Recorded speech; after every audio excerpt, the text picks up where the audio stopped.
ஷைலா அப்படின்றவன் ரொம்ப கொடுமைக்காரனாக இருந்தான். அவங்ககிட்டையும் போய் ஒருத்தன் கடன் வாங்கினான். அப்போது அந்த ஷைலாக் சொன்னான்னா, குறிப்பிட்ட நேரத்துக்குள்ளே நாளுக்குள்ளே என் கடனை நீ திருப்பி கொடுக்கலைன்னா உன் தொடையிலிருந்து 1/2 பவுண்டு சதையை வெட்டி எடுத்துடுவேன் அப்படி. பாவம் அந்த ஆண்டை நீண்டவனால அந்த பணத்தை திருப்பி கொடுக்க முடியாது. உடனே இந்த வழக்கு கோர்ட்டுக்கு வந்தது.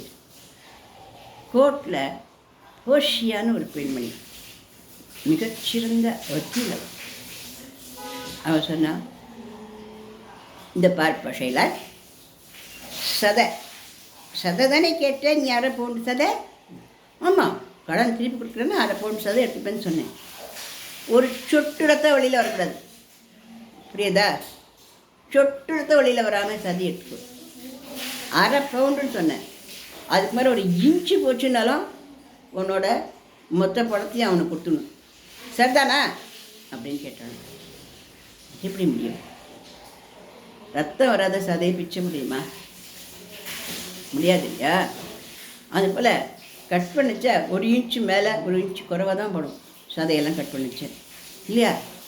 அதனால் ஷைலாக் தலை குனிஞ்சு நின்னான். அந்த போஷியாவை எல்லாரும் பாராட்டினாங்க. எப்படிப்பட்ட புத்திசாலித்தனம் பாருங்க இல்லை? கதையாக இருந்தால் கூட அந்த புத்திசாலித்தனம் நமக்கு ரொம்ப மனசுக்கு சந்தோஷத்தை கொடுக்கறது தானே. இந்த மாதிரி லைக் பண்ணுங்க, ஷேர் பண்ணுங்கள், சப்ஸ்கிரைப்